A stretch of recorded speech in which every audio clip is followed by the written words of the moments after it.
Sarah Thompson's heart pounded as the Sentinel Technologies vehicle crashed through the security barrier, speeding toward the excavation site. In the chaos, she made a split-second decision, grabbing her grandmother's decryption key and classified journals. She caught Colonel Reynolds' eye. "This way," she whispered urgently, slipping away from the farmhouse toward the forest. Decades ago, Eleanor Thompson had prepared for exactly this moment when powerful forces would come hunting for technology that could change modern warfare forever. As military security engaged the corporate intruders, Sarah led the colonel through dense undergrowth toward a hidden cave only a Thompson would know. Inside this secret sanctuary lay the final piece of her grandmother's brilliant safeguard, a mathematical trap ensuring that technology without ethics would destroy itself. The race was on to protect a 70-year-old secret that remained dangerously relevant in today's world. If this remarkable story of buried secrets and forgotten heroes intrigues you, make sure you're subscribed to our channel for more extraordinary historical discoveries. Hit that like button and notification bell so you never miss the truth that lies just beneath the surface. The morning sun cast long shadows across Oak Ridge Farm as Sarah Thompson guided her bulldozer through the dense eastern forest. Each fallen oak revealed decades of Montana history, in its rings a record of droughts, fires, and harsh winters that had shaped this land. At 28, Sarah hadn't expected to be here, clearing trees on the family property she'd once been so eager to escape. The irony wasn't lost on her after earning an environmental science degree and building a promising career in Seattle. She'd returned to the very soil she'd spent years trying to leave behind. "Dad always said this eastern section was sacred ground," she muttered, wiping sweat from her brow as she maneuvered around a particularly massive oak. But he never explained why. Oak Ridge Farm stretched across 200 acres of rolling Montana countryside, its weathered red barn and fields of wheat, barley, and alfalfa, representing 4 generations of Thompson family heritage. Sarah had inherited it all following her father's unexpected death last winter. The crops, the equipment, the mortgage, and the responsibility for keeping the family legacy alive in an era when small farms were vanishing into corporate agriculture. The transition from environmental consultant at a prestigious Pacific Northwest firm to full-time farmer hadn't been easy. Sarah approached agriculture with the analytical mindset that had made her successful in her previous career, searching for ways to make the struggling operation profitable again. With commodity prices falling and property taxes rising, the farm's finances were precarious at best. "The eastern forest has to go," she decided after reviewing the books for the 3rd time that month. 40 acres of potential cropland just sitting there doing nothing. Her father, like her grandmother Eleanor before him, had always insisted the eastern forest remain untouched.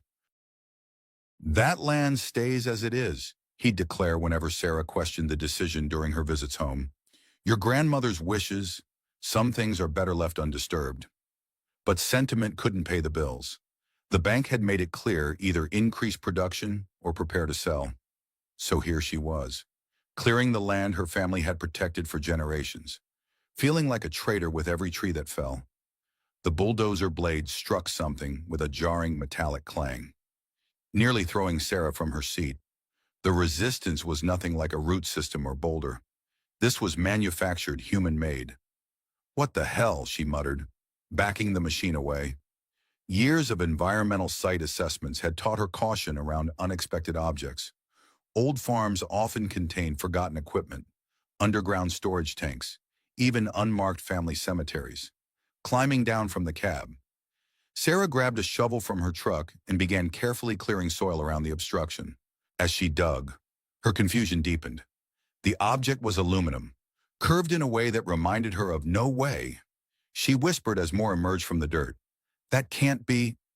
3 hours of careful excavation revealed what was unmistakably an aircraft wing, its once gleaming surface now corroded and covered in decades of soil and decaying vegetation. As Sarah continued to clear away the earth, more of the aircraft emerged: a bent propeller, the remains of an engine block, and finally the partially crushed fuselage bearing faded U.S. military markings. "A World War II fighter plane," she said aloud, though there was no one to hear her. Her grandfather James had served in Europe during the war, But he'd been Army infantry, not Air Force. There were no military airfields within hundreds of miles of Oak Ridge Farm. How had a warplane ended up buried on Thompson land? The fading light warned of approaching dusk as Sarah made her most startling discovery. Carefully clearing debris from what remained of the cockpit area, she found a metal case fused to the aircraft's frame.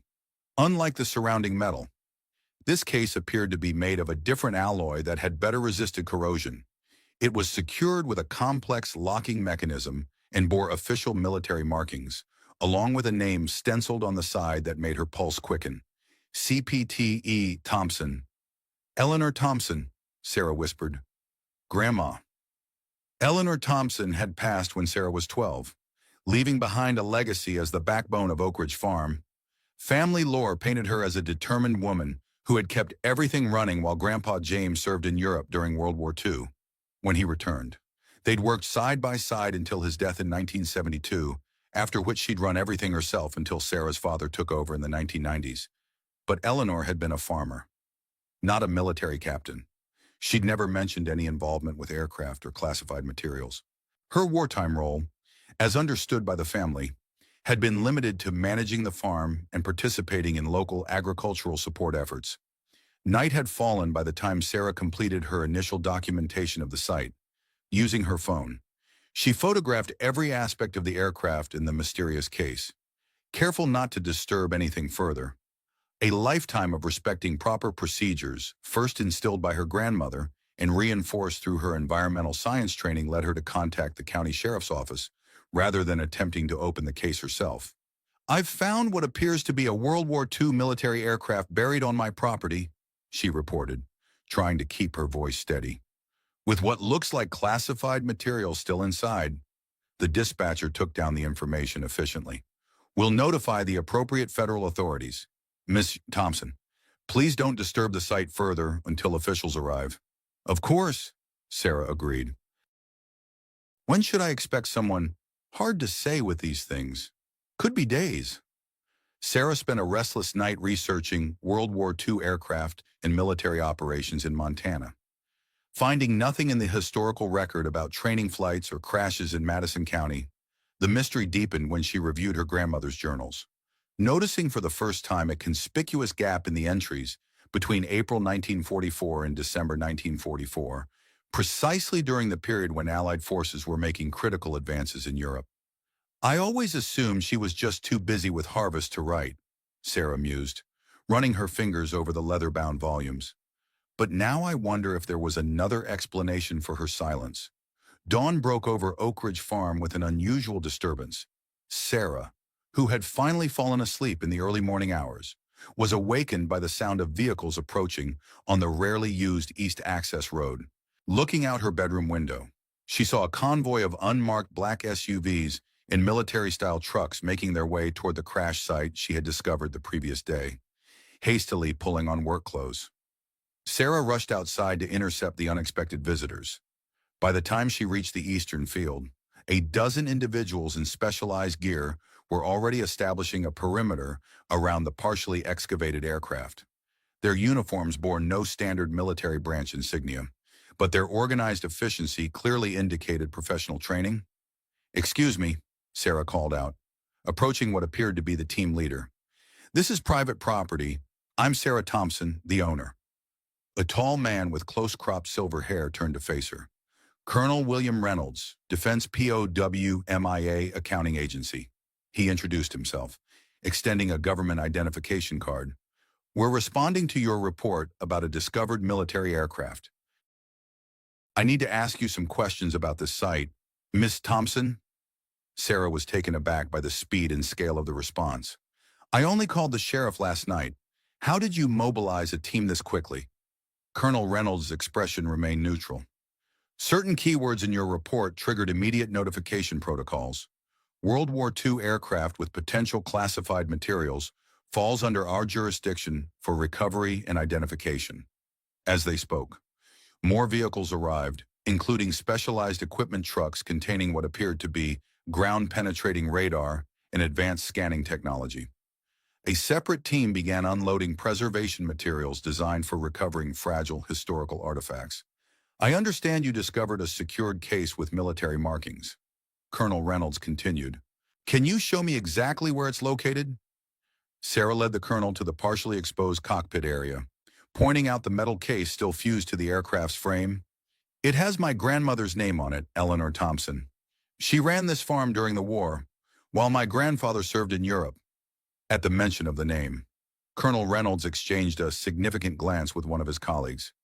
Eleanor Thompson, he repeated carefully. You're certain that's the name on the case? Positive E. Thompson with a captain's designation, which makes no sense. My grandmother was a civilian farmer, not military personnel. Colonel Reynolds consulted a tablet one of his team members handed him, scrolling through information not visible to Sarah. Mrs. Thompson, I believe there's more to your grandmother's history than your family may have been aware of. This aircraft and its contents are connected to a classified operation from 1944 codenamed Project Aurora. The revelation sent a jolt through Sarah. My grandmother was involved in a classified military project. That's impossible. She never left Montana during the war. That's the official record, Colonel Reynolds agreed. But Project Aurora involves civilian specialists with specific skill sets who operated under military authority while maintaining their cover identities, based on our preliminary assessment. Your grandmother may have been one of those specialists. As they spoke, a technician approached with scanning equipment, having completed an initial assessment of the metal case. Sir, preliminary readings indicate the case integrity is intact. Contents appear to be preserved despite the age and crash conditions. We're detecting unusual material composition consistent with the Aurora specifications. Colonel Reynolds nodded. Establish a Level 3 containment protocol and prepare for controlled extraction. Turning back to Sarah, whose confusion was evident, Colonel Reynolds adopted a more sympathetic tone. Ms. Thompson, I understand this is unexpected and concerning. I'm authorized to share certain historical information with you, given your familial connection to this operation. But I need to establish a secure debriefing environment first. Sarah stood her ground, crossing her arms. This is my property, and apparently my grandmother's legacy, whatever you're planning to do here. I deserve to know why military personnel are suddenly swarming my farm over a 70-year-old crash. Colonel Reynolds considered this for a moment, then nodded. You're right. Please join me in our mobile command center. What I'm about to tell you is still classified, but given your direct connection and the circumstances, you've been granted provisional clearance. As they walked toward one of the larger vehicles, Sarah noticed the team working on the aircraft had uncovered more of the fuselage, revealing a compartment behind the cockpit that appeared to have been modified from the standard design. That's not standard for a P-47 Thunderbolt, she observed, her research from the previous night allowing her to recognize the anomaly. No, Colonel Reynolds confirmed. This aircraft was specially modified for Project Aurora. Only 12 were converted, and until today, we believed all were accounted for. Finding the missing 13th aircraft is historically significant in itself, but if the case contains what we suspect, this discovery has implications beyond historical documentation. Inside the mobile command center, screens displayed real-time data from the scanning equipment surrounding the crash site. Maps of the property overlaid with geological surveys and historical aerial photographs covered one wall, while another showed what appeared to be personnel files from the 1940s. Colonel Reynolds gestured for Sarah to sit at a small conference table, then activated a security protocol that created a sound-dampening field around them. What I'm about to share with you would normally require extensive background checks and security clearances. Given the circumstances and your grandmother's involvement, we're expediting the process. Sarah leaned forward, her scientific curiosity overcoming her initial alarm. What exactly was Project Aurora, and how was my grandmother involved? Colonel Reynolds pulled up a historical file on a secure tablet. In 1943, as the war in Europe intensified, the Allies became aware that Germany was developing advanced guidance systems for their weapons. The ability to precisely target military installations from great distances would have given them a significant advantage. The United States initiated a counter-program to develop our own guidance technology, but also to create countermeasures against the German systems. The colonel swiped to display technical schematics that, even to Sarah's untrained eye, appeared remarkably sophisticated for 1940s technology. Project Aurora recruited civilians with specialized knowledge physicists, engineers, and importantly, individuals with a rare aptitude for calculating complex navigational coordinates. Your grandmother, according to these records, possessed an exceptional mathematical ability that made her valuable to the project. Sarah shook her head in disbelief. My grandmother was good with numbers. Sure, she kept immaculate farm records, but some kind of mathematical genius. That's not part of any family story I've ever heard. Many of the civilian specialists were chosen precisely because they appeared ordinary. Colonel Reynolds explained, Eleanor Thompson maintained her cover as a farmer while periodically receiving specialized training and conducting calculations crucial to the project. Her work was disguised as agricultural planning meetings and Women's Land Army coordination. The researcher pulled up a black and white photograph showing a group of people in civilian clothes standing before a chalkboard filled with complex equations. In the corner, partially obscured but unmistakable, stood a younger version of the woman from Sarah's family photographs, Eleanor Thompson. This is from a training session in 1943, Colonel Reynolds explained. Your grandmother was part of a network of civilian mathematicians whose calculations were essential to the development of early electronic navigation systems. These systems eventually evolved into what we now know as GPS technology. Sarah stared at the image, trying to reconcile this revelation with the grandmother she had known, a practical farmer with calloused hands and a no-nonsense approach to life. Why keep this secret for so long? The war ended over 70 years ago. Project Aurora achieved breakthroughs that remained classified well into the Cold War, Colonel Reynolds explained.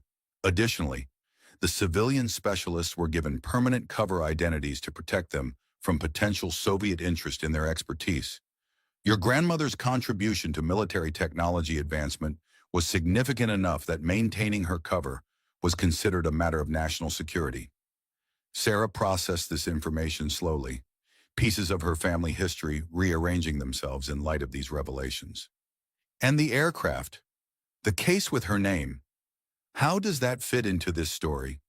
Colonel Reynolds's expression grew more serious. In late 1944, as Allied forces pushed toward Germany, 13 modified P-47s were dispatched carrying prototype navigation devices developed through Project Aurora. 12 reached their destinations in England, where the technology was implemented in bombing operations that significantly increased precision and reduced civilian casualties. The 13th aircraft, the one on your property, disappeared during a snowstorm while returning from a Canadian testing facility. The colonel pulled up a historical weather map showing a massive winter storm system covering the northern United States in December 1944. The pilot reported engine trouble near the Montana border, then all contact was lost, despite extensive searches. No trace of the aircraft or its cargo was ever found until now. Sarah's mind was racing. So this plane crashed on our farm during a snowstorm in 1944. But that doesn't explain why it was buried so thoroughly, or why my grandmother's name is on a classified case inside it. That, Colonel Reynolds said gravely, is what makes this discovery particularly sensitive, according to the original mission parameters. Your grandmother wasn't supposed to be involved in the transport phase of the project.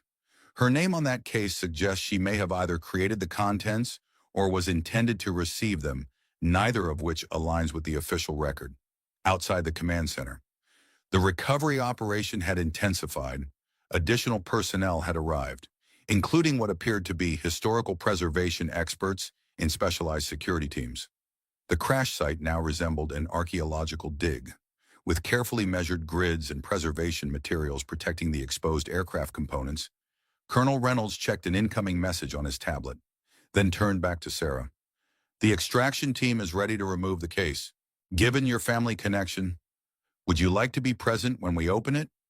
Sarah didn't hesitate. Absolutely. If this involves my grandmother, I want to see everything. As they exited the command center, Sarah noticed that the team had fully exposed the aircraft's identification numbers. A technician was photographing them carefully while consulting historical records. We've confirmed the aircraft's identity, the technician reported. "This is definitely the missing P-47 from the Aurora Squadron. Tail number 224897. Pilot was Lieutenant Richard Hayes, listed as missing in action since December 11, 1944. Colonel Reynolds nodded solemnly. "Have the recovery team check for human remains. Lieutenant Hayes' family deserves closure after all these years." Sarah followed Colonel Reynolds to a specialized tent that had been erected over the cockpit area. Inside, a team wearing preservation gloves had carefully separated the metal case from the aircraft frame and placed it on a stabilized work surface. Advanced scanning equipment surrounded the case, generating three-dimensional images of its contents without opening it. "The locking mechanism is intact but degraded," explained a technician monitoring the scans. "We should be able to open it using the original access protocols without damaging the contents." Colonel Reynolds turned to Sarah. "This case contains technology that was cutting edge in 1944. Even with decades of advancement since then, the principles developed in Project Aurora remain foundational to modern navigation systems. What your grandmother contributed to helped shape the modern world in ways that remained hidden from public knowledge." The technician carefully entered a sequence into the lock mechanism, referencing historical documents for the correct combination. With a faint click that echoed through the silent tent, the case unsealed for the first time in over 70 years. As the lid was carefully raised, Sarah leaned forward, her heart pounding with anticipation. Inside lay not one but two items, a device approximately the size of a small typewriter, its metal casing etched with serial numbers and technical specifications, and a leather-bound journal with E. Thompson embossed on its cover. The prototype navigation calculator. Colonel Reynolds identified the device with evident reverence. One of only 13 created, and the only one with the original calibration algorithms intact. This is an extraordinary historical find. But Sarah's attention was fixed on the journal, a direct link to the grandmother she thought she had known, but who had apparently harbored secrets beyond anything she could have imagined. "May I?" she asked.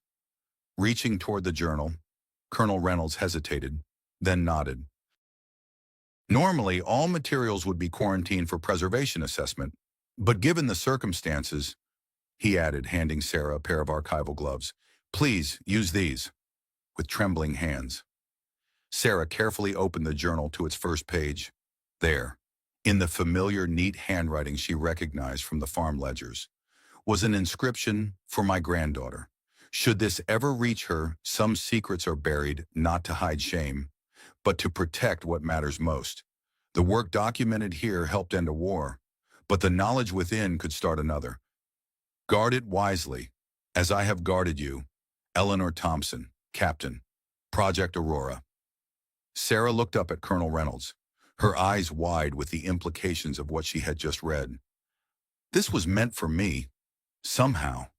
My grandmother knew this would be found someday." Colonel Reynolds studied the journal with newfound interest. "This suggests Eleanor Thompson anticipated the aircraft's discovery eventually. But how would she have known where it crashed if the official record showed no trace was ever found?" The answer struck Sarah with sudden clarity. "Because she's the one who buried it. The eastern forest was always off limits when I was growing up. Dad said it was because the soil was poor and the trees were needed as a windbreak, but Grandma was the one who insisted it remain untouched. She must have known exactly what lay beneath those oaks." As this realization settled, a technician approached with an urgent update. "Colonel Reynolds, we've completed the preliminary ground scan of the surrounding area. There appears to be a small underground structure approximately 50 meters east of the crash site. Dimensions and construction suggest a bunker or storage facility, likely dating to the same period as the aircraft." Colonel Reynolds turned to Sarah, whose expression reflected the same startled recognition. "Did you know about any bunker or underground structure on your property?" Sarah shook her head. "No, but—" She paused, remembering something. "There's a small shed in that area that's always been kept locked. The key was passed down from my grandmother to my father, and then to me when I inherited the farm. Dad called it Eleanor's workshop, but said it hadn't been used in decades." Colonel Reynolds immediately mobilized a team to investigate the shed and potential underground structure. As they made their way through the partially cleared forest, Sarah's mind raced with possibilities. Her quiet, practical grandmother, the woman who had taught her to respect the land and question conventional thinking, had apparently led a double life as a military mathematician working on classified technology that helped shape the course of World War II. The small wooden shed looked unremarkable from the outside. Weathered by decades of Montana seasons but still structurally sound, Sarah produced a tarnished brass key from her pocket, hesitating only briefly before inserting it into the padlock that had secured the door for as long as she could remember. "My father made me promise never to lose this key," she explained as the lock opened with surprising ease, as if it had been regularly maintained despite its aged appearance. "He said it was important to our family history, but never explained why." As the door swung open, revealing not the expected tool storage but a small, meticulously organized office space that appeared frozen in time, Sarah realized she was about to discover exactly what her grandmother had meant when she used to say, "Sometimes what's buried needs air." The room contained a desk with a mechanical calculator, filing cabinets with combination locks, and walls covered in maps of Europe marked with coordinates and flight paths. In the center of the floor was a trap door, its existence hidden by a woven rug that had been carefully positioned to conceal it while appearing decorative. "This was her real workshop," Sarah whispered, taking in the hidden command center her grandmother had maintained in plain sight on their family farm. Not for agriculture, for warfare. Colonel Reynolds studied the maps with professional interest. "Your grandmother wasn't just a mathematician, Miss Thompson. Based on these materials, Eleanor Thompson was coordinating multiple aspects of Project Aurora from this location. This goes well beyond the role described in our historical records." As specialized teams documented the workshop's contents, Sarah carefully lifted the concealed trapdoor, revealing a narrow staircase leading down into darkness. Emergency lights quickly illuminated what lay below a fully equipped underground bunker containing communication equipment, technical manuals, and most significantly, a complete duplicate of the navigation device found in the crashed aircraft. A backup, Colonel Reynolds realized, examining the preserved technology. She maintained a complete secondary system in case the transported prototypes were lost or captured. Sarah moved through the underground space in a state of wonder, seeing her family legacy transformed before her eyes. On a small desk in the corner sat a framed photograph she had never seen before. Her grandmother in a military uniform standing proudly beside the same P-47 aircraft now being excavated from the eastern field. "She wasn't just a civilian consultant," Sarah said, picking up the photograph. "She was fully integrated into the military operation." Colonel Reynolds nodded solemnly. "Eleanor Thompson appears to have been one of the most significant unacknowledged contributors to Allied victory. The navigation system she helped develop reduced bombing error rates by over 60% in the final months of the war, saving countless lives on both sides by allowing for precision targeting of military installations rather than carpet bombing." As Sarah continued exploring the bunker, she discovered something that finally explained the deliberate burial of the aircraft. In a locked cabinet, carefully preserved, were detailed reports of German efforts to capture Project Aurora technology and the civilian specialists who developed it. One document, marked Most Secret, detailed the discovery and execution of two Project Aurora mathematicians in occupied France in early 1944. She buried the plane to protect herself and the technology, Sarah realized. If it had been discovered, it would have revealed her connection to the project and potentially made her a target. Colonel Reynolds reviewed the documents with grave interest. "According to these records, your grandmother received intelligence that German agents had identified several Aurora specialists operating in the United States. The crash may have been an opportunity to conceal both the technology and her involvement by creating a missing aircraft scenario." The implications were staggering. Eleanor Thompson, while maintaining her cover as a Montana farmer, had been engaged in high-level military intelligence work, making calculations that guided bombing runs, developing navigation technology that would influence decades of future innovation, and protecting classified information that could have changed the course of the war if it had fallen into enemy hands. As the day progressed and the full extent of the discovery became apparent, more specialized teams arrived at Oak Ridge Farm. Historical preservation experts cataloged every item in the workshop and bunker, while military historians eagerly studied the maps and technical documents that filled in crucial gaps in their understanding of wartime navigation development. For Sarah, each new revelation transformed her understanding of her family heritage. The farm she had inherited wasn't merely agricultural land passed through generations. It was the carefully maintained cover for operations that had helped shape modern history. Your grandmother's contributions remain classified because they continued to influence military technology well into the Cold War. Colonel Reynolds explained as they reviewed Eleanor's technical journals together. The principles she developed for calculating precise coordinates under varying atmospheric conditions became foundational to satellite navigation systems developed decades later. The journal Sarah had found in the metal case proved especially revealing. Beyond technical calculations and project notes, Eleanor had included personal reflections that showed the weight of her dual responsibilities maintaining the farm that supported the local wartime economy, while secretly performing work that directly influenced military operations overseas. I calculate coordinates by day that guide bombs to their targets. Eleanor had written in one entry from 1944, by night, I pray for the men who fly the missions, including those whose faces I'll never know. The fields I tend feed a nation at war. While my equations help ensure those sacrifices won't be in vain, few will ever know the true crop harvested from this Montana soil, not food, but the mathematics of victory. As evening approached, Sarah sat on her farmhouse porch, watching the continued activity around the crash site and workshop. The woman she had known as her practical, no-nonsense grandmother had been revealed as something far more complex, a mathematical prodigy who had used her exceptional abilities to serve her country while maintaining the family farm and protecting her community from the knowledge of the dangerous work concealed beneath its peaceful surface. Colonel Reynolds joined her, holding a formal document. Miss Thompson, I've received authorization to share something with you.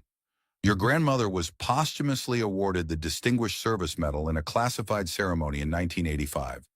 Your father was briefed on a limited basis about her service, though the full extent of her contributions remained restricted information.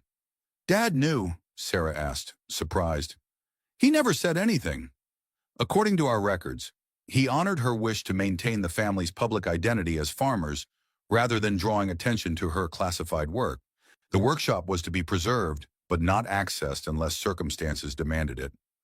Your father was entrusted with maintaining this secrecy until such time as the information could be safely revealed. Sarah considered this, remembering her father's insistence on leaving the eastern forest undisturbed and his careful maintenance of the locked workshop. He was protecting her legacy, just as she protected the country.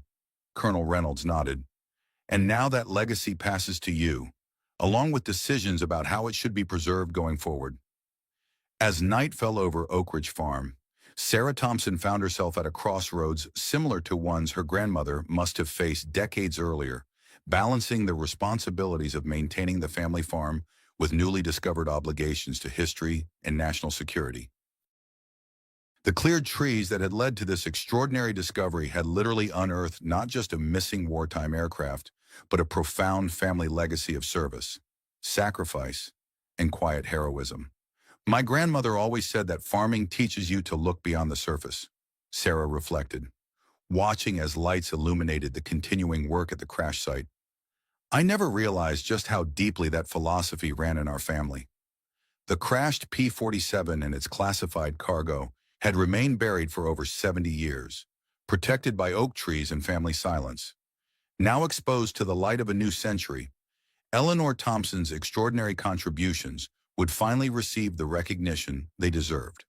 While her granddaughter began to understand that the true inheritance of Oak Ridge Farm extended far beyond its fertile soil and weathered buildings to encompass a legacy of courage, intelligence, and unwavering dedication to principles that transcended the boundaries of her Montana fields. As morning light filtered through the remaining oaks surrounding Oak Ridge Farm, Sarah Thompson stood at the kitchen window, coffee mug in hand, watching the methodical activity around the crash site. The initial shock of yesterday's discoveries had given way to a profound curiosity about her grandmother's secret life. Military personnel continued their careful excavation of the P-47 Thunderbolt, while another team cataloged the contents of Eleanor's hidden workshop and underground bunker. Colonel Reynolds approached the farmhouse, his crisp demeanor softened slightly by the events of the previous day. Sarah met him on the porch, offering a fresh cup of coffee, which the colonel gratefully accepted. "We've made significant progress overnight," Colonel Reynolds reported. "The navigation device is even more sophisticated than our historical records suggested. Your grandmother's mathematical innovations were at least a decade ahead of their time." Sarah gestured toward the eastern field. "Have you found any trace of the pilot, Lieutenant Hayes?" Colonel Reynolds nodded solemnly. "Human remains were recovered from the cockpit area. DNA testing will confirm, but personal effects suggest it is indeed Richard Hayes. His family has been notified that we may have finally located him after all these years." The weight of this human cost settled over Sarah. Beyond the technological discoveries and family revelations lay the stark reality of a young pilot who never returned home, whose fate had been concealed on her family's land for decades. "There's something else you should see," Colonel Reynolds said, extending a weathered leather wallet. "This was found in a sealed compartment of the aircraft. The preservation is remarkable."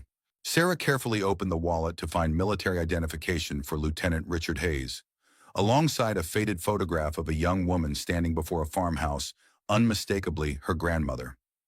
"Eleanor." "They knew each other," Sarah whispered, studying the image. On the back was handwritten, "Eleanor, my guiding star, forever. Richard." Colonel Reynolds watched Sarah's reaction carefully. "We've been reviewing your grandmother's journals from the workshop. It appears Eleanor and Lieutenant Hayes worked closely together on Project Aurora. Their relationship seems to have extended beyond professional collaboration." This unexpected connection sent Sarah back to her grandmother's journals with fresh perspective. Returning to the farmhouse study, she carefully examined Eleanor's agricultural records from 1944, noting now the subtle patterns that had been invisible before weather observations that tracked perfect flying conditions. Notations about radio signals, disguised as comments about farm equipment, and most tellingly, entries about Richard visiting for equipment consultations. She documented everything in plain sight, Sarah marveled. Hidden within ordinary farm records, a technician arrived with newly processed photographs from the bunker's archives, revealing Eleanor in military settings alongside scientists and officers in several images. Lieutenant Richard Hayes appeared at her side, their professional demeanor betrayed by the subtle ways they stood together, slightly closer than protocol would dictate. "We've confirmed something remarkable," Colonel Reynolds explained, joining Sarah in the study. "According to declassified records, Lieutenant Hayes wasn't just a pilot. He had a mathematics background from Princeton and was selected specifically to test the navigation systems your grandmother helped develop. They were intellectual counterparts." This revelation transformed Sarah's understanding of the crashed aircraft. It wasn't merely a military transport that happened to fall on Thompson land. It represented a direct connection between her grandmother and the young pilot who carried her mathematical innovations into the war. Hayes was flying Eleanor's prototype directly to her, Colonel Reynolds continued. The mission logs indicate he diverted from his assigned route, possibly to deliver the device personally rather than through official channels. The snowstorm provided cover for this unauthorized detour. As excavation continued throughout the morning, Sarah immersed herself in her grandmother's technical journals discovered in the underground bunker. Despite her environmental science background, much of the advanced mathematics exceeded her understanding, but Eleanor's meticulous documentation revealed a brilliant mind working at the boundaries of 1940s technological capability. She developed an algorithm for calculating precise positions using radio triangulation, Sarah explained to Colonel Reynolds, pointing to pages of complex equations. There are references to something called atmospheric compensation factors that apparently allowed for more accurate readings under variable weather conditions.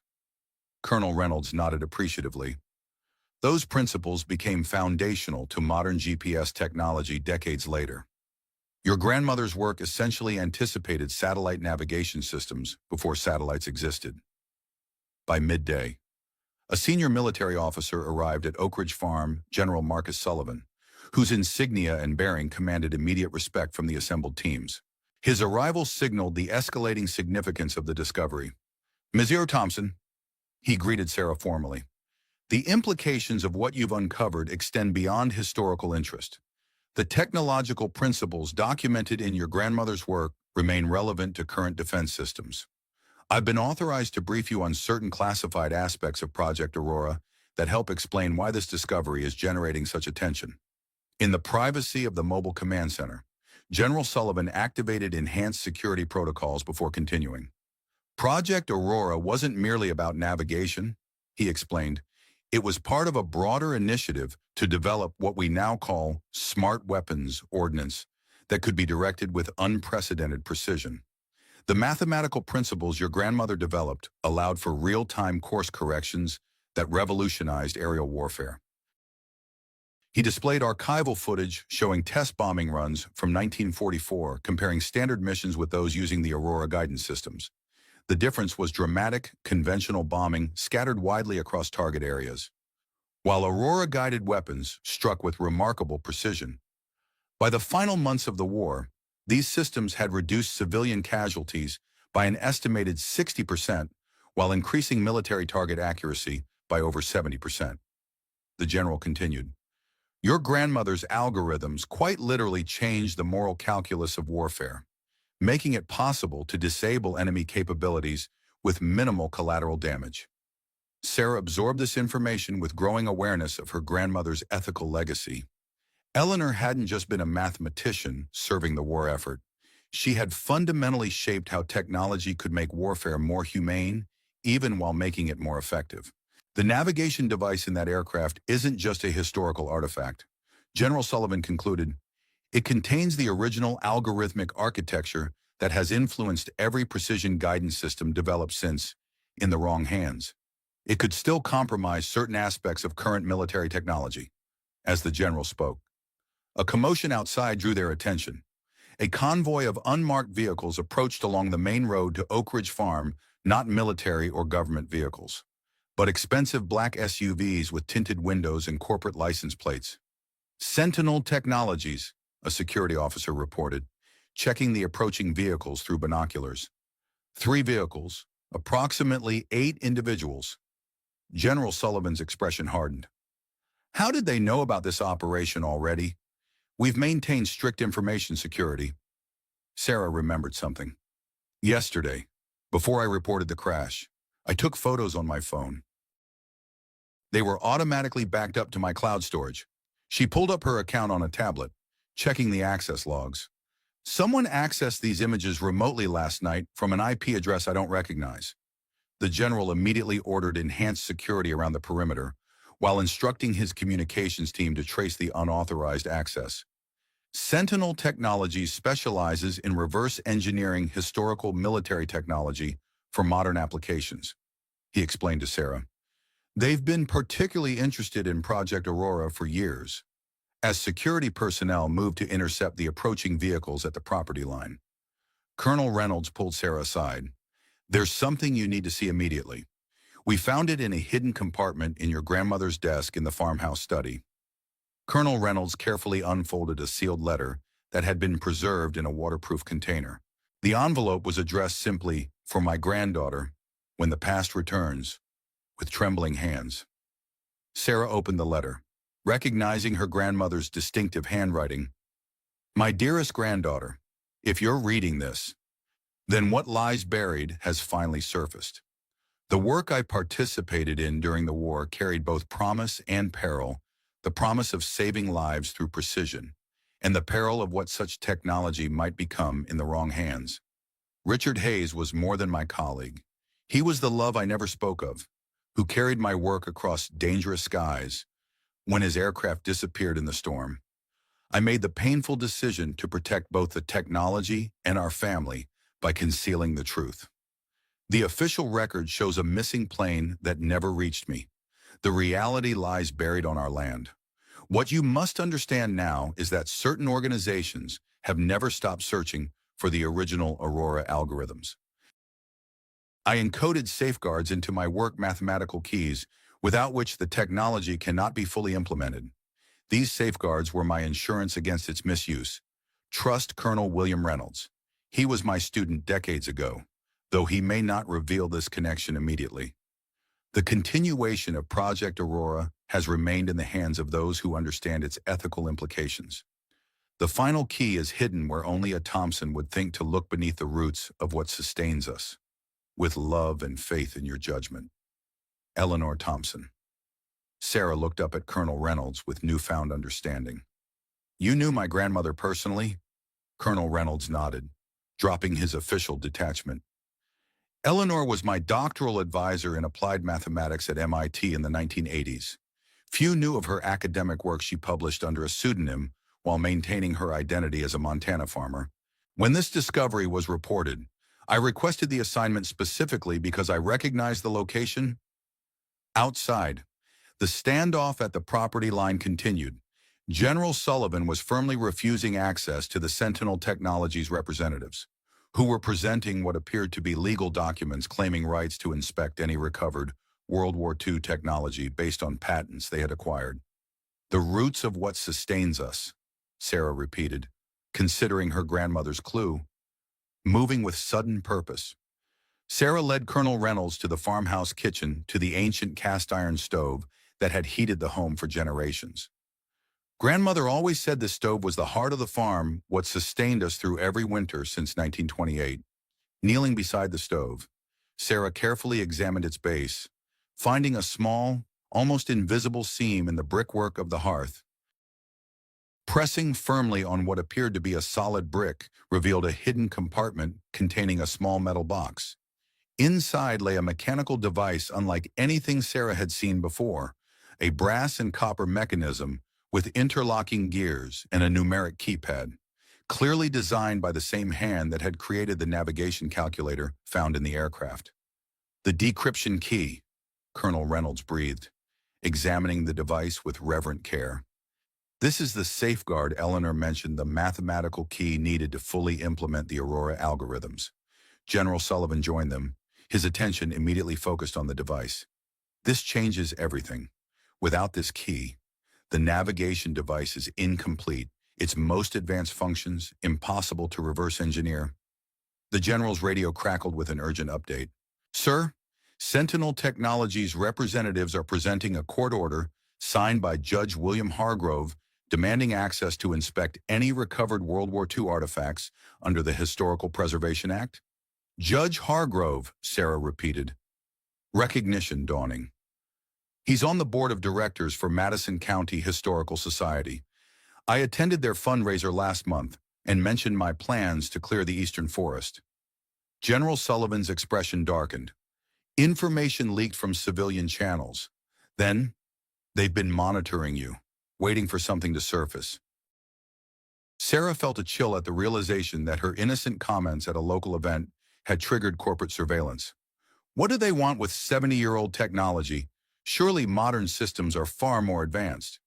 Modern systems evolved from your grandmother's work, Colonel Reynolds explained, but they incorporate computational inefficiencies, necessary compromises made because no one fully understood her original algorithms. This device contains the pure, elegant mathematics as Eleanor conceived it, potentially allowing for guidance systems far more precise than anything currently deployed. The ethical implications were immediate and concerning. Such technology could advance peaceful applications like autonomous vehicles in disaster response systems, but could equally enable weapons with unprecedented precision and destructive capability. We need to secure both devices immediately, General Sullivan decided. Thompson, as the legal property owner and Eleanor's heir, your cooperation would simplify matters considerably. Sarah considered her grandmother's letter the hidden workshop where Eleanor had balanced mathematical brilliance with ethical foresight, and the approaching corporate representatives whose interests seemed primarily commercial rather than historical. I'll cooperate on one condition, Sarah stated firmly. My grandmother's work needs to be protected not just from misuse, but for its historical and scientific significance.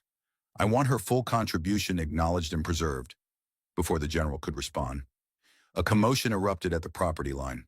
Despite security measures, one of the Sentinel Technologies vehicles had forced its way through, speeding toward the crash site with urgent purpose. "Secure the devices," General Sullivan ordered as security personnel moved to intercept the approaching vehicle. In the ensuing chaos, Sarah made a split-second decision. Taking both the decryption key and her grandmother's journals, she slipped away from the farmhouse toward the dense forest at the western edge of the property, an area she knew intimately from childhood explorations. "This way," she called to Colonel Reynolds, who hesitated only briefly before following. "There's somewhere my grandmother showed me somewhere. Only a Thompson would know to look."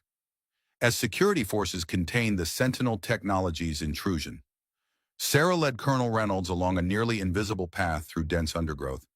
After several minutes of difficult hiking, they reached a natural rock formation that appeared unremarkable, except to someone who knew its secret. "Grandmother called this the counting stones," Sarah explained, carefully shifting a specific rock that revealed a narrow opening. "She taught me how to measure angles between certain stones to locate this entrance.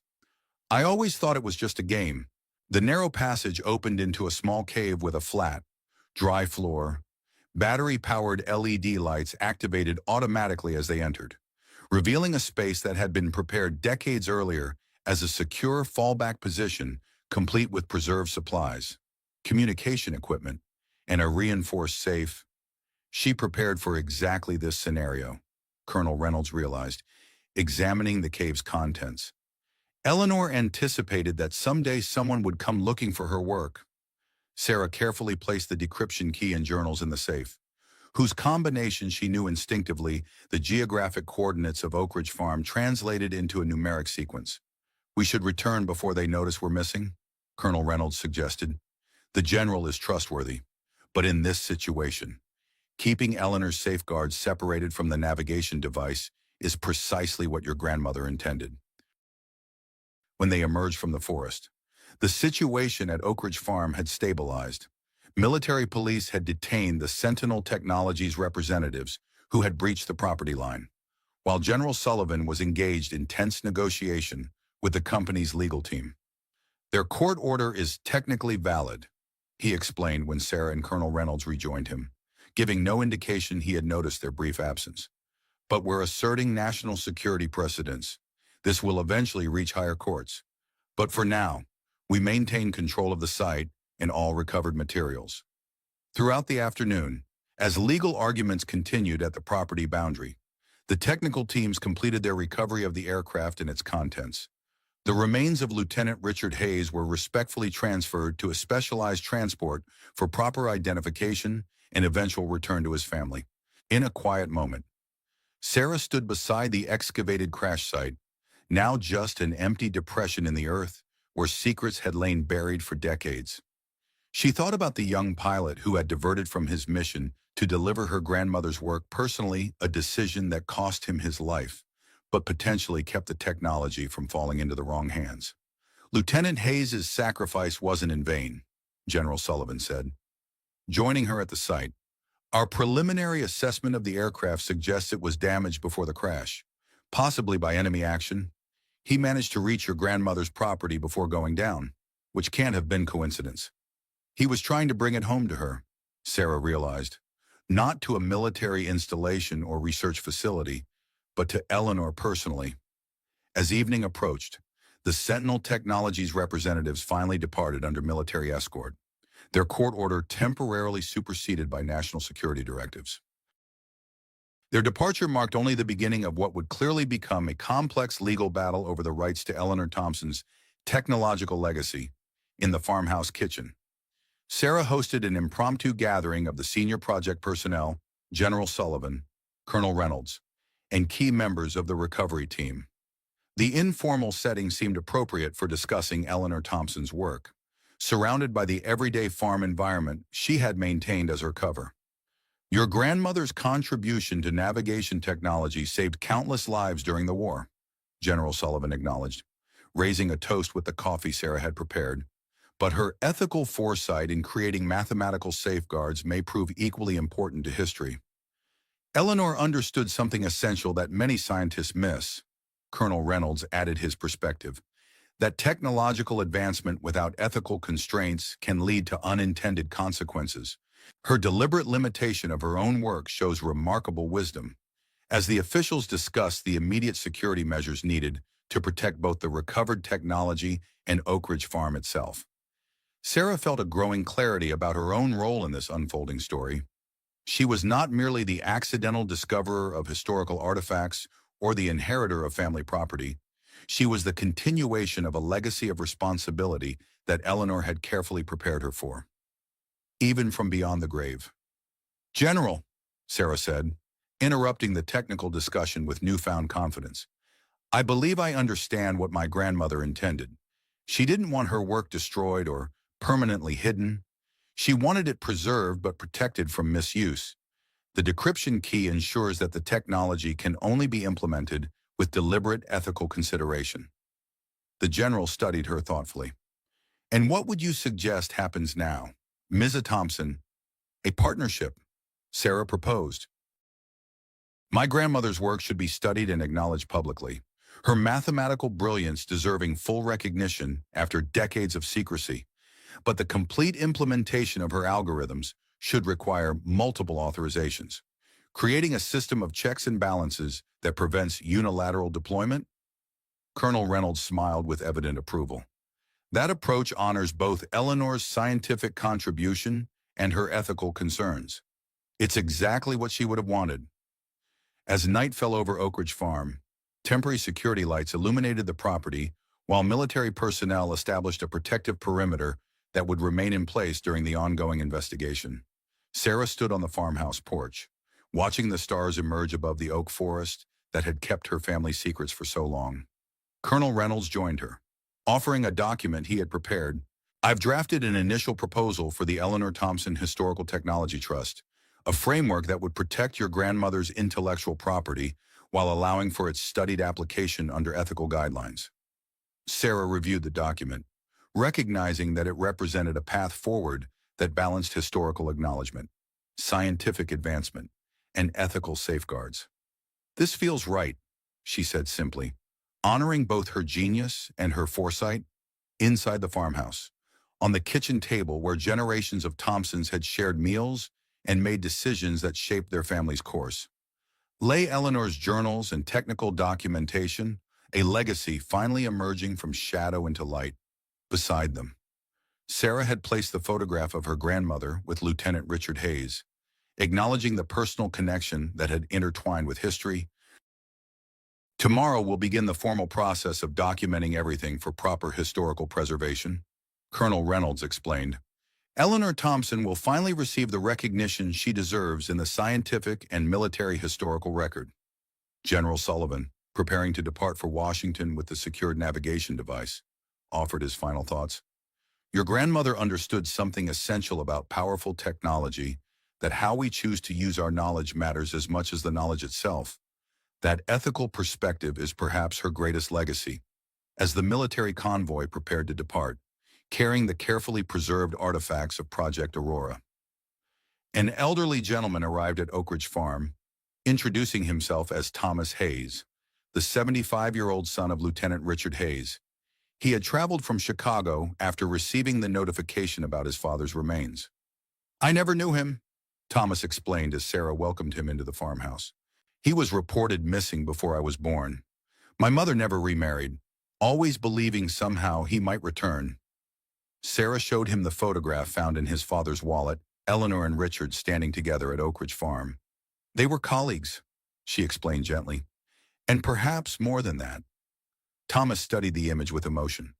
"All my life, I've wondered who he really was, what kind of man my father had been. This is the first new piece of him I've discovered in decades." As Sarah prepared guest accommodations for Thomas Hayes, she realized that her impulsive decision to clear the eastern forest, a choice driven by financial necessity, had inadvertently fulfilled Eleanor's long-term plan. Her grandmother had buried the aircraft knowing that someday it would be discovered, but only when the world was ready for the truths it contained. "Your grandmother was a remarkable woman," Thomas observed, looking through Eleanor's journals that Sarah had carefully selected to share. My father must have recognized that in her. Perhaps that's why he diverted to deliver the device directly to her, rather than following standard protocols. I think they shared a vision, Sarah suggested, not just about mathematics or navigation, but about how technology should serve humanity rather than threaten it. That ethical framework seems to have been as important to them as the technology itself. As Thomas settled in for the night, Sarah returned to the porch, contemplating the stars that had guided navigators for centuries before Eleanor's mathematical innovations made precision guidance possible. The same stars that Lieutenant Hayes had followed on his final flight to Oak Ridge Farm, carrying technology that would help end a war, but that Eleanor had recognized could also start new ones if misused. The cleared eastern forest now represented something profound to Sarah, not just expanded farmland or a historical discovery site, but a physical manifestation of Eleanor's philosophy that sometimes what's buried needs air. The trees had protected family secrets until the world was ready to receive them. Their removal had allowed truth to emerge when it could be properly understood and safeguarded. Sarah Thompson had begun the week as a reluctant farmer seeking practical solutions to agricultural challenges.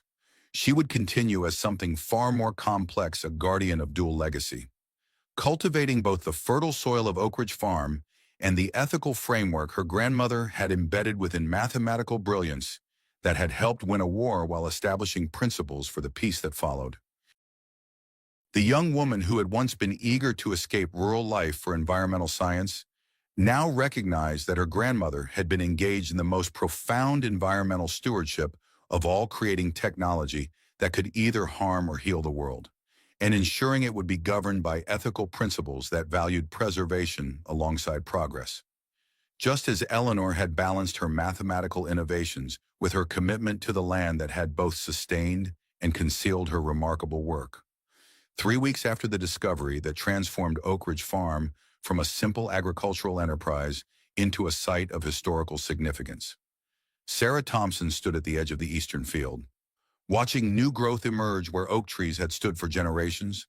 Spring had fully arrived in Montana, bringing vibrant life to land recently exposed to sunlight for the first time in decades. Your grandmother would approve, Colonel Reynolds observed, joining Sarah in her morning inspection. The mathematician had remained at Oak Ridge as the official academic liaison for the Eleanor Thompson Mathematical Ethics Trust, helping bridge the worlds of classified military applications and public historical recognition. She understood the necessity of both clearing and cultivation, Sarah agreed, kneeling to examine the rich soil now prepared for planting. The land needs renewal, just as history needs reassessment. The weeks following the dramatic confrontation over Eleanor's technology had seen remarkable developments. The trust documentation Eleanor had prepared decades earlier had proven legally unassailable, creating a framework that balanced multiple competing interests while ensuring her ethical guidelines remain inseparable from her mathematical innovations. The first academic paper acknowledging your grandmother's contributions will be published next month, Colonel Reynolds reported, obviously with certain technical details classified, but establishing her rightful place in the historical record. And the technology itself, Sarah asked, though she already knew the answer through her position as principal trustee, being implemented exactly as Eleanor intended, with ethical constraints built directly into the algorithmic architecture. The Defense Department has officially recognized that the safeguards enhance rather than limit the technology's effectiveness. This vindication of Eleanor's integrated approach represented perhaps the most significant victory, rather than treating ethical considerations as external restrictions imposed on technology. The military and scientific communities had been forced to acknowledge that Eleanor's moral framework was mathematically embedded within her innovations, the two inseparable by design.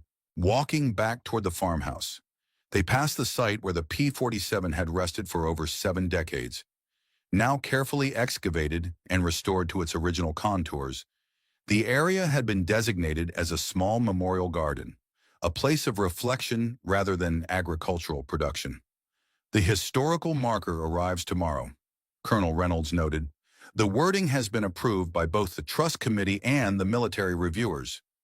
The marker would acknowledge Lieutenant Richard Hayes's final mission and sacrifice without revealing classified details. While honoring Eleanor Thompson's dual contributions to agriculture and military technology, the deliberate balance between transparency and necessary security reflected Eleanor's own lifelong navigation between public farming and classified mathematics. At the farmhouse, Thomas Hayes was assisting with the cataloging of personal artifacts recovered from the underground workshop.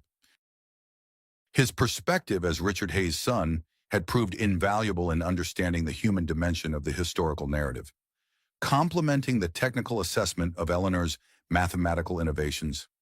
"I found something remarkable," he called as Sarah entered a series of letters. "My father wrote these to your grandmother, but they were never sent, apparently carried in the aircraft but preserved separately from his official effects." The letters revealed the depth of connection between the pilot and the mathematician, a relationship founded on shared values as much as personal attraction. Richard Hayes had recognized in Eleanor Thompson not just brilliant intelligence, but moral clarity about how such intelligence should be applied. She saw the full circle. Thomas read from one letter, "From the mathematics of destruction to the algorithms of reconstruction, while others calculate merely to hit targets, Eleanor calculates to minimize innocent casualties, to preserve what must be rebuilt, to end the fighting more quickly with less suffering. Her equations contain more humanity than most philosophers' entire works." This perspective reinforced what had become increasingly clear through Eleanor's journals and technical documentation, that her ethical framework wasn't an afterthought, but integral to her mathematical approach. She had designed systems that accomplished military objectives while minimizing civilian impact, that balanced immediate tactical needs with long-term humanitarian considerations. "The Foundation is sending representatives next week," Colonel Reynolds reminded Sarah as they reviewed the ongoing implementation of the trust provisions. "Their grant could establish the educational program permanently." This initiative, perhaps more than any other aspect of Eleanor's legacy, had captured Sarah's passion.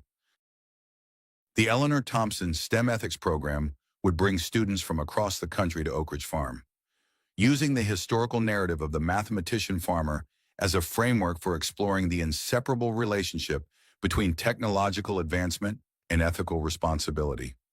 "We'll host the first group in the barn," Sarah decided, envisioning the historic structure transformed into an educational space without sacrificing its agricultural authenticity. They should experience the same balance Eleanor maintained theoretical principles applied in practical contexts. By midday, the farm welcomed an unexpected visitor, General Sullivan, now accompanied by the director of the National Science Foundation. Their arrival without prior notice suggested developments beyond the established trust protocols. "Ms.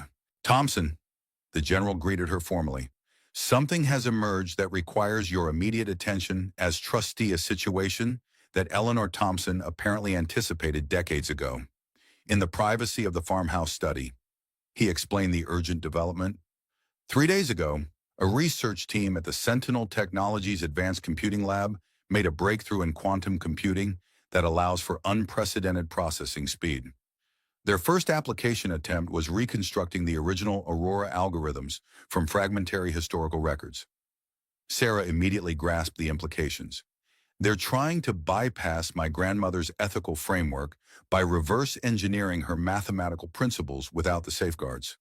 "Precisely," the general confirmed. "However, their implementation failed catastrophically, causing system-wide failures that damaged equipment worth millions.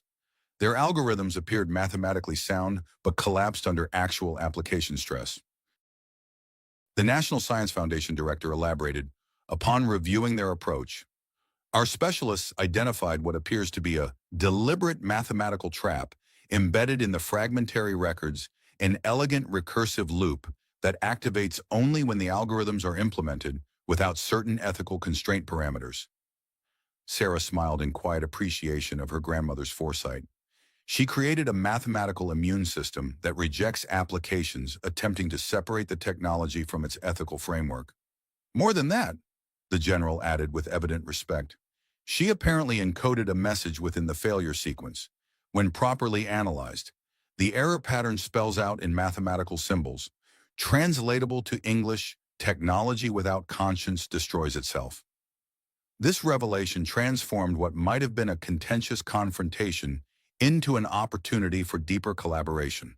The Sentinel Technologies Lab, having experienced the consequences of attempting to circumvent Eleanor's integrated approach, now sought legitimate access through the trust framework she had established. They're requesting permission to study the complete algorithms.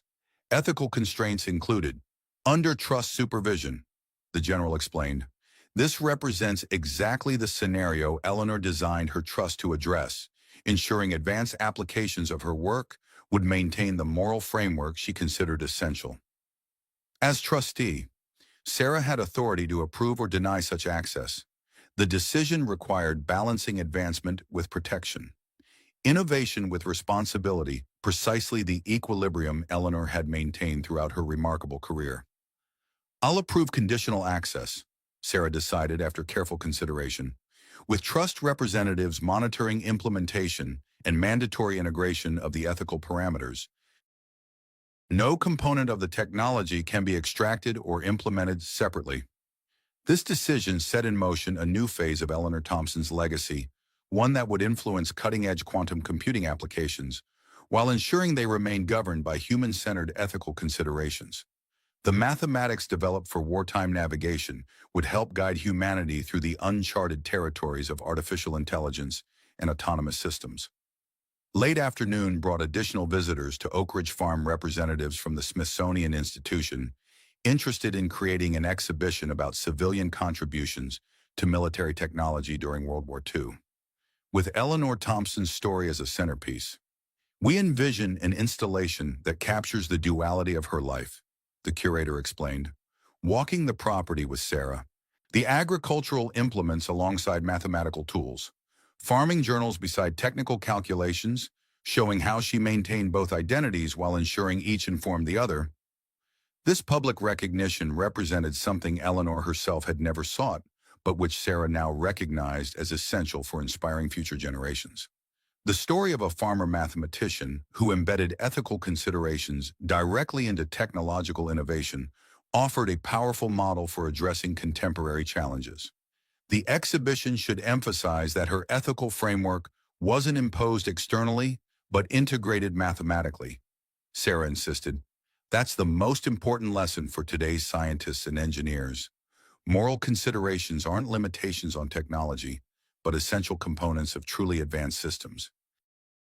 As evening approached, Sarah hosted a gathering on the farmhouse porch, bringing together the various individuals now connected through Eleanor's legacy: Colonel Reynolds, Thomas Hayes, General Sullivan, and representatives from the academic, military, and historical preservation communities.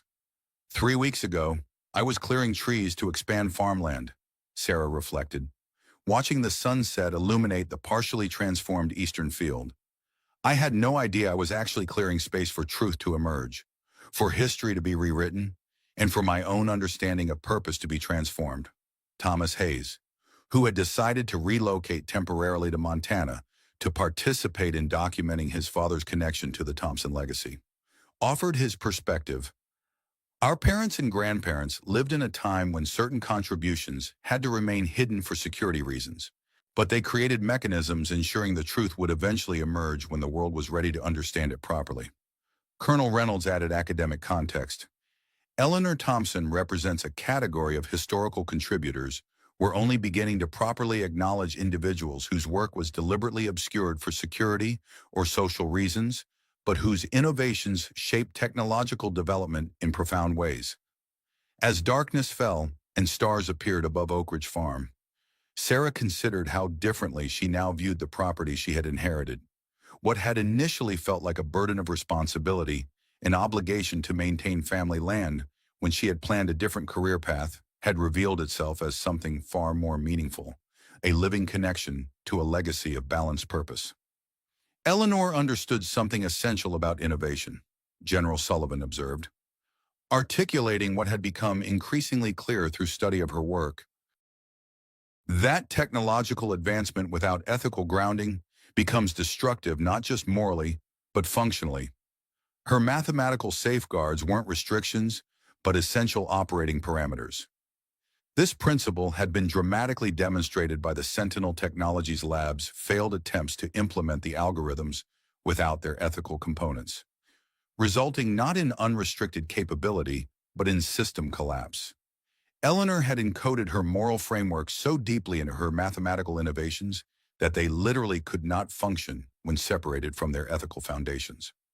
The following morning brought a milestone in the unfolding story of Oak Ridge Farm's transformation. Construction crews arrived to begin converting the historic barn into the educational center that would host the Eleanor Thompson STEM ethics program while maintaining its authentic agricultural character. "We'll preserve the original structure completely," the historical architect explained, reviewing plans with Sarah. "The modifications focus on creating flexible learning spaces while honoring the barn's essential role in the farm's operation." This approach perfectly embodied Eleanor's own balanced perspective, recognizing that preservation and progress could coexist, that historical authenticity and contemporary purpose could strengthen rather than undermine each other. As workers began the careful renovation process, Sarah walked to the memorial garden being established at the crash site. There, landscapers were creating a contemplative space incorporating elements that symbolize both Eleanor's mathematical work and Richard Hayes's sacrifice patterns of plantings that subtly reflected the geometric principles underlying the Aurora algorithms. "We've incorporated native species that provide habitat for pollinators," the lead landscape designer explained. Knowing Sarah's environmental science background would appreciate this dimension, the garden will serve ecological purposes while honoring historical significance. This integration of multiple values within a single design decision reflected Eleanor's approach throughout her life, finding solutions that simultaneously address different dimensions of complex challenges rather than treating them as separate considerations. By midday, the official historical marker arrived for installation near the farm's entrance. The carefully crafted text acknowledged Eleanor Thompson as mathematician, farmer, an ethical innovator whose work transformed military navigation technology while establishing principles for the responsible application of scientific advancement. As the marker was secured in place, Sarah reflected on how this public acknowledgement represented just one facet of Eleanor's emerging legacy. Beyond historical recognition lay the ongoing implementation of her mathematical principles in contemporary technologies. The educational programs that would transmit her integrated approach to future generations, and the trust framework ensuring her ethical guidelines would govern applications she could never have imagined. Thomas Hayes joined Sarah as the installation crew departed, leaving them alone with the newly placed marker. "I've been thinking about what motivated them," he said quietly. "My father diverted from his mission, risking everything to deliver the technology directly to your grandmother rather than through military channels. He must have believed profoundly in her vision of how it should be governed.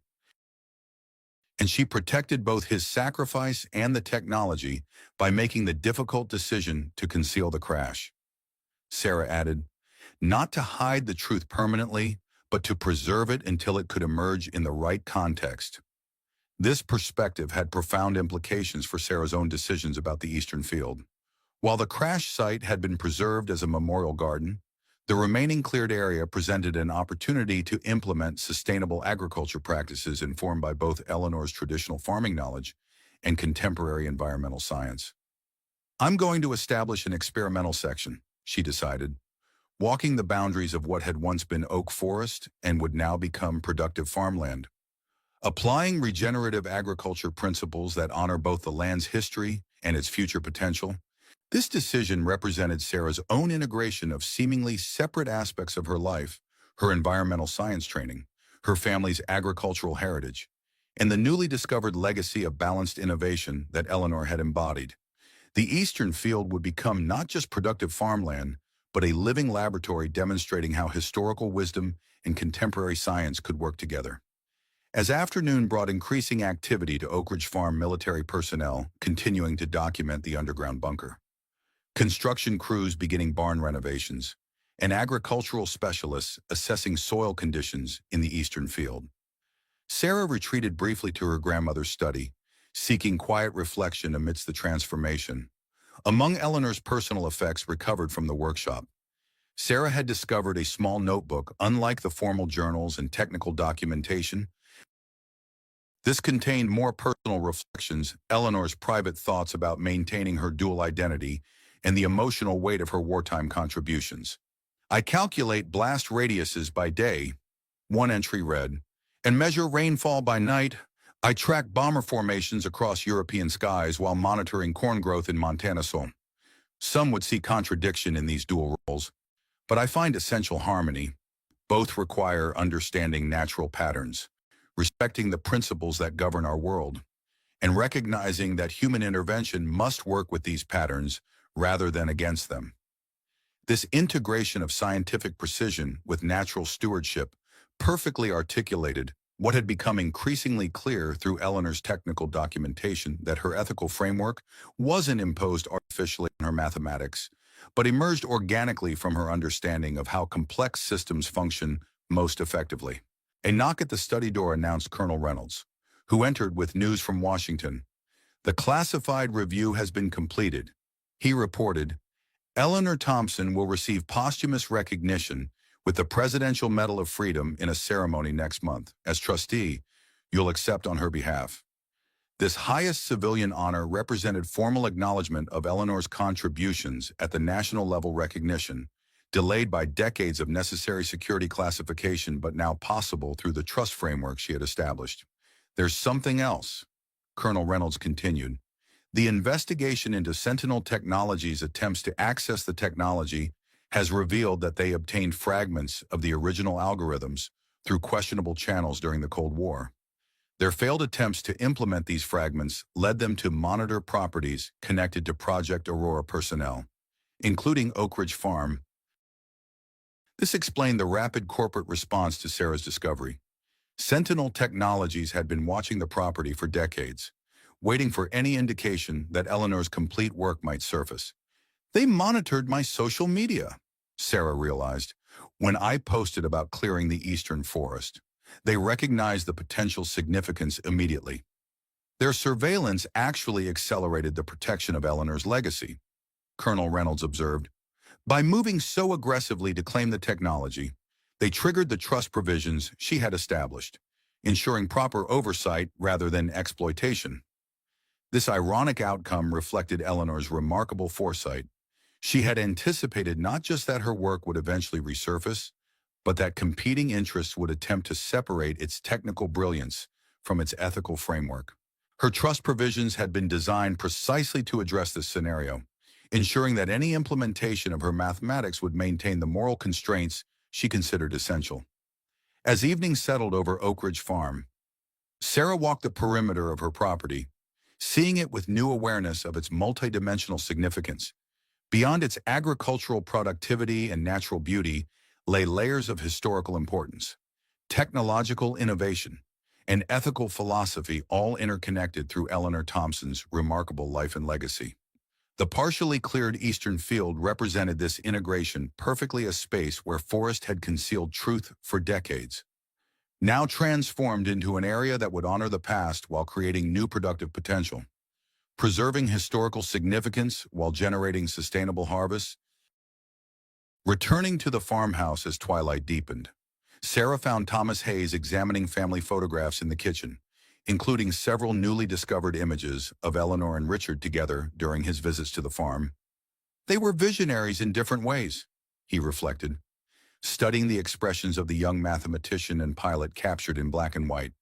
My father understood that precision bombing could actually be more humane than conventional warfare if guided by the right principles. Your grandmother created the mathematical framework that made those principles operational rather than merely theoretical. This practical implementation of ethical considerations, translating moral philosophy into functional algorithms, represented Eleanor's most profound contribution. She had demonstrated that technology functions most effectively when human values are integrated directly into its operational architecture rather than imposed as external restrictions. As night fell completely over Oak Ridge Farm, Sarah sat on the porch where generations of Thompsons had contemplated the challenges of their respective eras. The property had been transformed in just 3 weeks from a struggling family farm to a multifaceted historical site. educational center, and living laboratory for sustainable agriculture informed by both traditional wisdom and cutting-edge science. The decisions that had led to this transformation began with Sarah's simple choice to clear neglected land for cultivation, an agricultural necessity that had unexpectedly unearthed historical significance with contemporary implications. The cleared trees had created space for buried truth to emerge, for long-concealed innovations to find appropriate application in a new century, and for Sarah herself to discover purpose that integrated her environmental science background with her family's remarkable legacy. In the distance, security lights still illuminated the crash site where Lieutenant Richard Hayes had made his final delivery of Eleanor's revolutionary technology. The aircraft and its contents had now been carefully preserved and documented, the human remains respectfully recovered for proper military honors, and the site itself transformed into a place of reflection rather than concealment. What had begun as a young farmer's practical decision to expand productive acreage had revealed itself as something far more profound, the final phase of Eleanor Thompson's remarkable foresight, ensuring her mathematical brilliance and ethical framework would emerge together when the world was ready to understand their inseparable relationship. The next morning, as construction teams continued work on the barn renovation, Sarah received an unexpected visitor. Dr. Evelyn Chen, Chief Technology Officer of Sentinel Technologies, arrived alone and without corporate entourage, requesting a private conversation. Initially wary, Sarah agreed to meet in the farmhouse kitchen, a deliberately informal setting that emphasized the farm's agricultural identity rather than its newfound historical significance. Colonel Reynolds joined them at Sarah's request, a quiet reminder of the trust's protective oversight. "I'm here in an unofficial capacity," Dr. Chen began, her expression more thoughtful than confrontational. "What I've come to say isn't Sentinel's official position, but something I feel compelled to share personally." Sarah remained cautiously silent, allowing the scientist to continue. "I was the one who led the failed attempt to reconstruct Eleanor Thompson's algorithms," Dr. Chen admitted. "I've spent 20 years studying fragmentary records of Project Aurora, believing we could reverse engineer the mathematical principles without fully understanding the ethical constraints Eleanor built into them." She placed a small flash drive on the kitchen table. "This contains our complete research data on the implementation failure. The mathematical trap your grandmother designed is the most elegant safeguard I've ever encountered, not a simple password or encryption, but a fundamental principle woven throughout the system that makes the technology self-destruct when applied without ethical constraints." "Why are you sharing this?" Sarah asked directly. "Because I've come to believe Eleanor Thompson was right," Dr. Chen replied. "The catastrophic failure of our systems wasn't just a technical setback, it was a profound lesson. We approached the technology as pure mathematics, separable from moral considerations. The failure forced us to recognize that the ethical framework isn't an optional addition, but an essential component." This acknowledgement from a leading technologist represented a significant validation of Eleanor's approach recognition, not just of her mathematical brilliance, but of her ethical foresight. "Sentinel's board still believes the technology can be monetized," Dr. Chen continued with transparent honesty. "They'll continue pursuing legal channels to gain access. But I wanted you to know that many of us within the research division have been transformed by this experience.